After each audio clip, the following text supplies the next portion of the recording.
As the evenings grew longer and streaks of cold rain stretched outside the windows, for friends, Ajay, Ravi, Evelyn, and Hero decided to have a quiet get-together. They gathered at Ravi's house, which smelled of warm dough, wine, and old wood. On the table lay a Monopoly board, chips, stacks of cards, and everyone's phone, discarded on the edge. Everything seemed familiar and safe. Laughter, occasional arguments, lazy sips of wine. The evening flowed peacefully until Ajay, staring at his phone screen, noticed something strange. A single word appeared on a white background: hide. Without notification, without context. The font was standard, as if the message had come from within the operating system itself.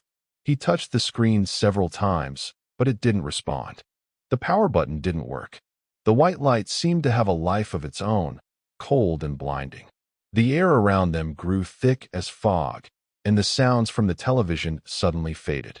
Even outside the window, the familiar noise of the city vanished. A silence descended, not natural, but oppressive, deafening, as if the world had stopped breathing. The floor beneath their feet shook slightly, as if from a distant underground shock. The lamp flickered, and for a moment the space seemed to be plunged into a gray pause between reality and something else. When the light returned, the TV was no longer showing soap operas. The same word appeared on the screen: hide. The others saw it too. Their phones flashed white in unison. Even the old remote control lying on the couch flickered, as if giving a signal. Everything electrical in the room, every screen, every light bulb, seemed to obey the same command. Outside the window, the lights of the neighboring houses stretched out. Every window lit up with the same white glow.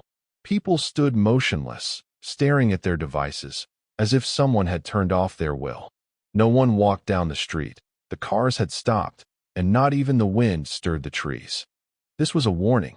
Evelyn was the first to give in.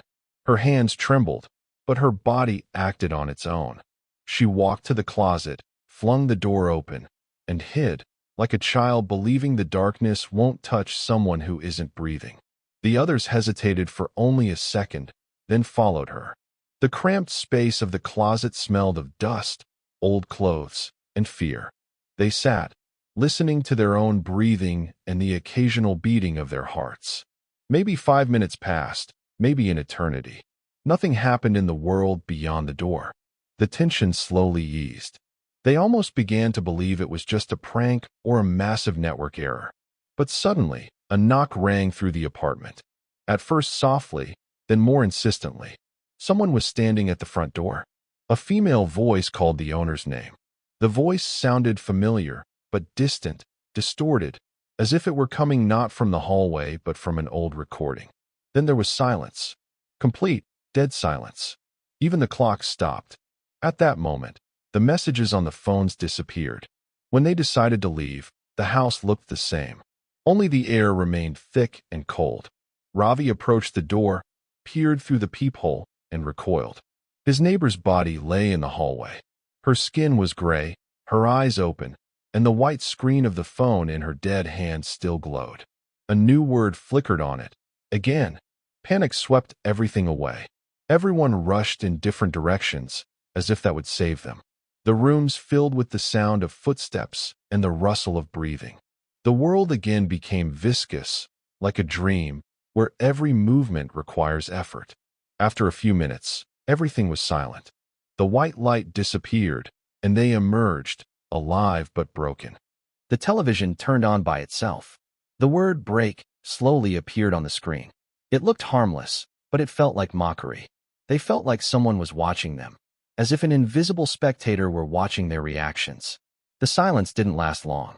A new message suddenly appeared. Search.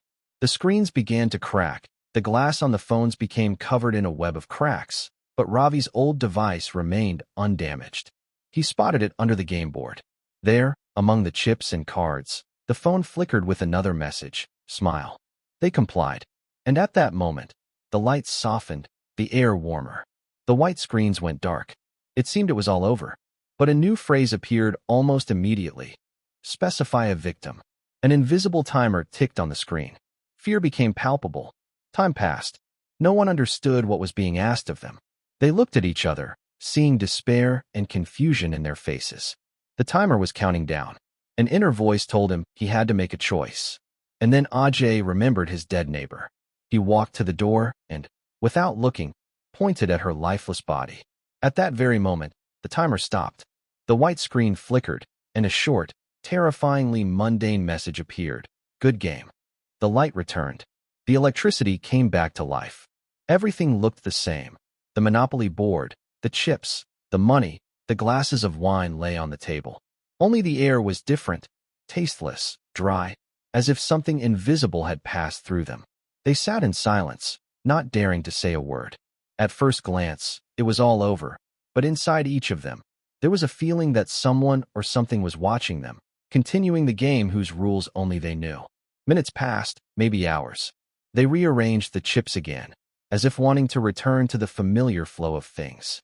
But the light flickered again on the screen of the phone left on the windowsill. A new word appeared on the white background. It was different, yet painfully familiar. Let's continue. Outside, the city still shone with its motionless windows.